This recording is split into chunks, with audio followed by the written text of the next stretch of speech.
Bienvenue dans cette nouvelle vidéo où nous restaurons un nécessaire de toilette pour hommes, nécessaire de toilette et de voyage. Il est en relativement bon état. Il y a simplement la serrure ne fonctionne plus, il n'y a plus de clé. Les poignées avant sont complètement râpées, durcies et abîmées. Et puis l'ensemble du bagage est frotté à pas mal d'endroits. Mais le principal, qui est le nécessaire en lui-même, est quasi complet. J'ai juste rajouté deux brosses qui n'étaient pas d'origine, mais sinon tout le reste était d'origine. Et donc c'est des petites pièces qui sont quand même très très sympas à restaurer. Donc la première chose, c'est de démonter la platine de la serrure. C'est une serrure à coffret de très grande dimension puisqu'elle fait la longueur complète de la valise. Vous avez trois petits tenons qui sont sur la partie supérieure du couvercle. Et puis vous avez la serrure que je suis en train de démonter. C'est un peu compliqué à démonter puisqu'en fait la partie extérieure qui permet de recevoir la serrure dépasse de la valise et était montée préalablement. Donc il a fallu un petit peu forcer pour le démontage. Mais enfin ça se fait, hein, c'est pas besoin d'une très grande technicité. Donc la première chose que je fais, c'est de vérifier le fonctionnement.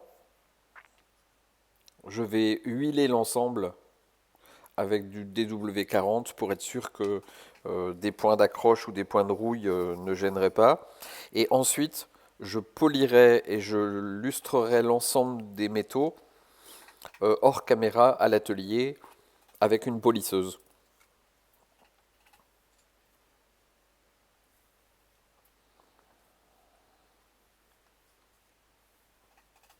Alors c'est toujours très intéressant de regarder comment ils avaient fait à l'époque, puisque tout est taillé de façon très très précise. Voilà. Donc hors caméra, vous voyez le petit système qui tient la serrure. Bon bah je l'ai démonté hors caméra pour pouvoir nettoyer correctement et refaire la clé. Ensuite, avec du savon spécial cuir, je vais nettoyer et laver la totalité des cuirs. Donc dessus, dedans, à l'intérieur. Vraiment pour être certain de bien dégraisser, nettoyer la totalité des parties métalliques et des parties cuir de la valise. Ça c'est parce que c'est toujours intéressant de travailler avec un matériau sain qui vous permettra de travailler sans réenduire par-dessus de la crasse, quoi, ou nettoyer par-dessus de la crasse. Donc il faut bien enlever toute cette crasse.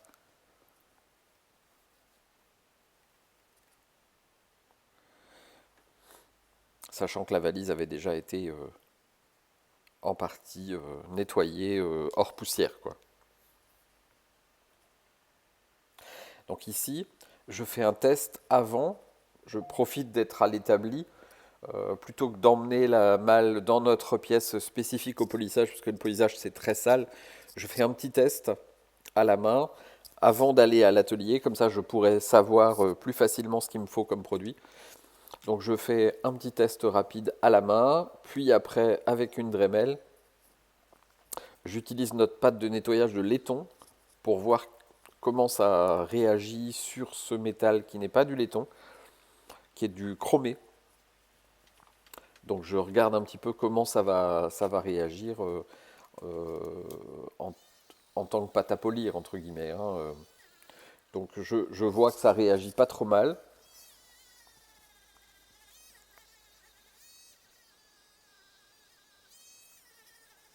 Je polis. À un moment, vous voyez, je vais chercher une spatule de protection de façon à protéger les bords, et protéger les cuirs pour pas les salir et les lustrer.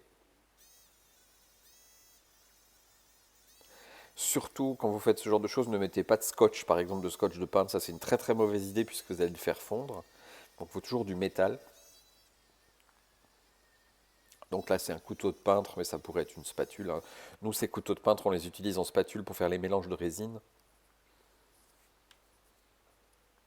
Et là j'utilise un dégraissant pour enlever les traces de polissage. Je vois que ça va marcher à peu près, donc hors caméra, je ferai un polissage complet de toute la valise. Parce que c'est beaucoup plus pratique quand même de travailler en salle de polissage. D'abord, je ne vais pas tout saloper partout, et surtout, plus votre brosse de polissage est importante et grosse, moins vous faites de traces. Donc bien évidemment, là, au lieu de travailler avec une Dremel qui a une brosse de 10 mm, je vais travailler avec une Movix qui a des brosses de 60 mm, enfin sur lequel je vais mettre des brosses de 60 mm, voire carrément une polisseuse sur lequel vous pouvez mettre des brosses qui font 300, 400, 500 mm. Mais là, pour une valise, j'utiliserai des brosses de 60.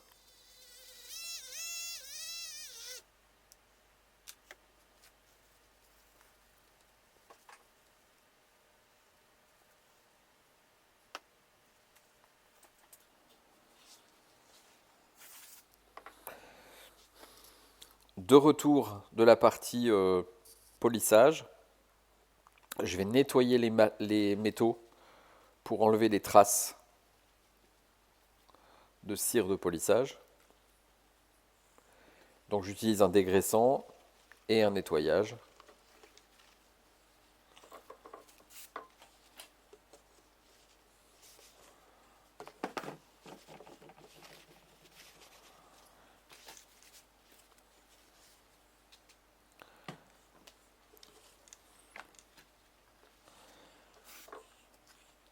Et je nettoie toutes les parties métalliques qui ont été lustrées de façon à enlever vraiment toute trace noire du polissage sur les parties métalliques. Une fois que c'est fait, je procède à un mélange. Donc je mélange de la teinte et des résines de latex. Alors pourquoi je fais ça? Le cuir est sec. Si vous prenez une teinte noire et que vous teintez votre cuir aux endroits où il a été frotté, vous allez obtenir à peu près le même résultat que ce que vous voyez à la caméra, c'est-à-dire que vous allez réussir à reteinter votre cuir de sa couleur origine et vous allez à peu près, dans un premier temps, avoir un résultat correct. Mais si vous mettez que de la teinte sur du cuir sec, la teinte va teinter, mais elle va assécher encore plus le cuir. Donc il est important de trouver une solution pour que le cuir ait encore une souplesse. Sinon, vous aurez des craques et des fentes le lendemain de votre teinte, quoi. Dès que le bagage aura bougé, ça sera de nouveau fendu. Et puis surtout, vous n'allez pas améliorer en fait votre bagage.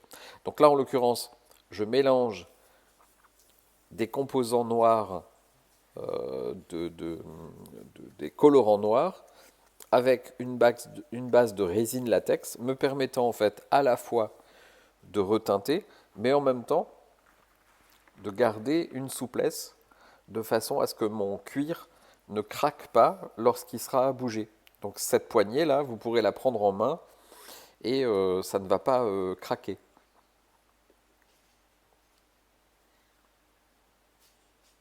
Donc je reteinte toutes les parties qui sont vraiment complètement usées, complètement sèches, complètement dégradées. Et en fait, à l'image de ce qui se passe dans le bois, lorsque vous passez comme ça un produit sur un cuir très très sec, ce qui va se passer, c'est que vous allez avoir le même effet que si vous passez un vernis sur un bois sec. Vous allez avoir une remontée des fibres sur du bois qui vous oblige à faire un égrenage. Bah, c'est à peu près la même chose sur du cuir. C'est moins violent, c'est moins marqué, mais c'est un peu le principe. Lorsque je vais nourrir ces poignées, elles vont avoir tendance à devenir rêches sous le doigt, et donc à ne pas être agréable, à avoir perdu un peu ce côté soyeux du cuir. Donc le but du jeu, c'est que je retrouve ce plaisir qu'on a en passant la main sur du cuir, en nourrissant le cuir dans un second temps. Donc dans un premier temps, je teinte mes cuirs de façon à ce que je récupère toutes les parties qui sont qui sont frottées, qui sont élimées, qui sont abîmées. Je laisse sécher, donc il faut bien 1 heure ou deux, quoi, hein, le temps que ça sèche correctement. Et une fois que c'est sec, je vais égrener mon cuir. Donc le simple fait de passer un chiffon, euh, dans certains cas on utilise du papier de verre en 400 par exemple. On va relisser en fait les poils ou les fibres du cuir qui se seront relevées. Et ensuite on va nourrir comme si c'était un cuir en bon état. Là j'en profite pour faire les sangles qui sont très très dégradées, elles sont très abîmées. Il y a énormément de parties sèches, beaucoup de plis, beaucoup de marquures qui ont été faites sur ces sangles.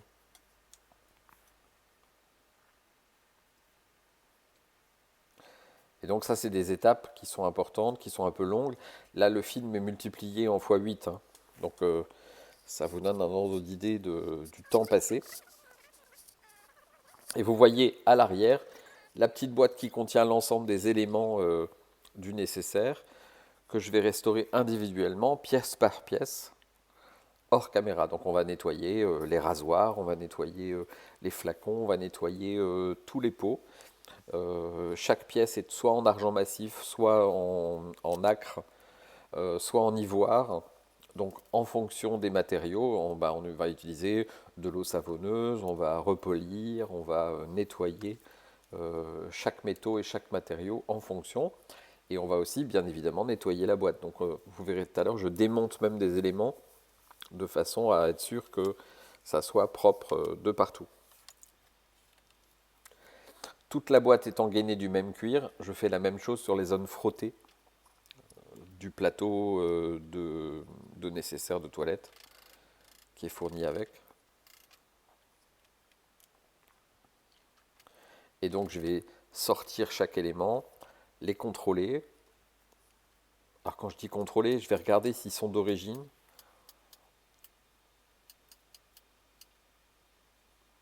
Alors pour vérifier s'ils sont d'origine dans un nécessaire de toilette comme ça, la bonne méthode c'est vérifier l'emplacement. Est-ce que l'emplacement est exactement à la taille de l'objet? Par exemple, vous verrez tout à l'heure, il y a un chausse-pied. Bon ben le chausse-pied, on ne peut pas le réinventer s'il est perdu. L'emplacement dans lequel il est tellement précis que c'est tout à fait particulier. Donc une fois que on restaure l'ensemble de toutes les pièces du nécessaire de toilette et une fois que tout ça est sec, on va nourrir le cuir. Donc là j'utilise une crème cuir standard, incolore. Je cherche là pas du tout à teinter quoi que ce soit de mon cuir. Je cherche à atténuer l'ensemble des marques et à présenter un cuir qui reprendra sa fonction d'origine. Et donc ce nourrissage du cuir, je le fais et je laisse sécher pendant à peu près une journée avant de lustrer. Et voilà le résultat une fois fini. Bonjour à tous, je voulais vous montrer un nécessaire de toilette pour hommes, parce que j'ai trouvé qu'il était quand même relativement complet et original. Et donc je voulais vous montrer des petites astuces et des petits détails sympathiques dans ce genre de petits nécessaires. Donc ici, vous avez là le nécessaire complet pour le voyage, avec bien évidemment le miroir, la petite boîte qui permet de ranger les accessoires. Donc ce qui est génial dans ce genre de truc, c'est que vous avez ici par exemple un miroir et vous avez, vous voyez, une rainure qui est là, qui vient en fait caler le miroir et permettre lorsqu'on rabat de vraiment plaquer l'ensemble, de tenir la boîte à rasoir, de tenir la pince à gants. Vous voyez ici vous avez une pince à gants, donc c'est vraiment pour hommes élégants, c'est la pince qui rentre dans les doigts et qui sert à écarter les doigts du gant. Alors c'est en ivoire, vous avez le chausse-pied, donc le miroir pour le matin pour se raser, le système pour affûter, vous avez ici le nécessaire avec les deux rasoirs, ciseaux, lime, tire-bouchon, crochet pour les bottes ou pour les redingotes. Et puis vous avez un petit accessoire ici que j'ai trouvé absolument mignon, que j'avais jamais vu jusqu'à présent dans un nécessaire. Je ne sais pas si on le voit bien à la caméra. Donc ici, vous avez un crayon à papier, porte-mine en argent, Et vous avez au bout du crayon à papier un porte-mine qui permet ici d'emprisonner une plume, de venir pincer la plume. On rabat le petit anneau qui est ici, ça coince le bout et ça vous permet d'avoir une plume complète. Évidemment, il n'y a pas de plume sans encrier, donc dans le nécessaire, vous avez bien évidemment l'encrier au chiffre de la personne, gainé de cuir avec la petite bouteille d'encre, le petit système d'étanchéité pour pas que ça se balade.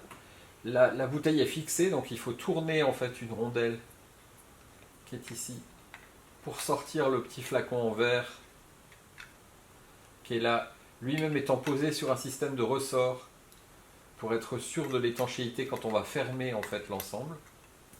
Donc on rabat tout ça, on referme, pardon.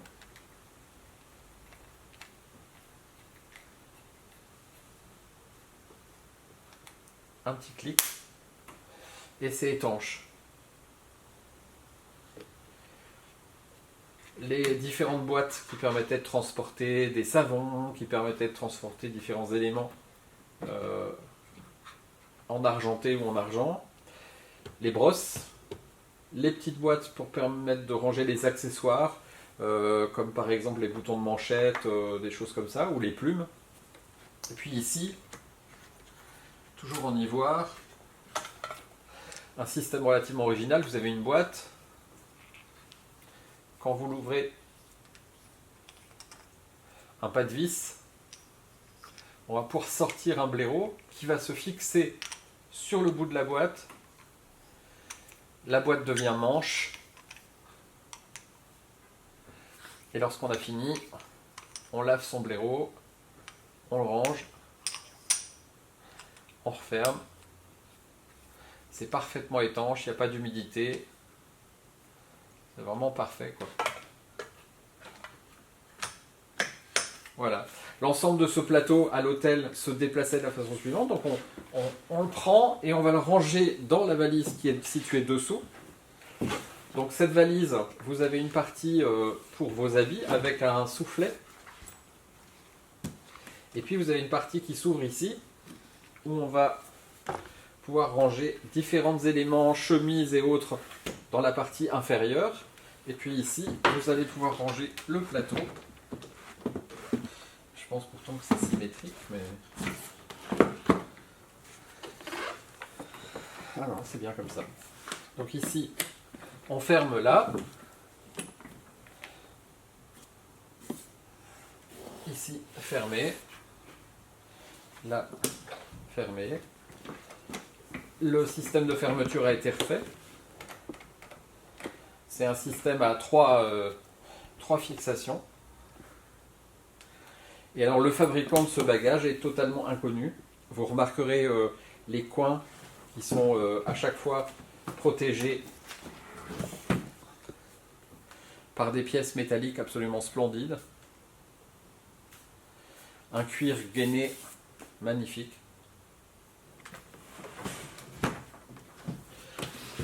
Et l'ensemble se fermait ensuite par des sangles complémentaires.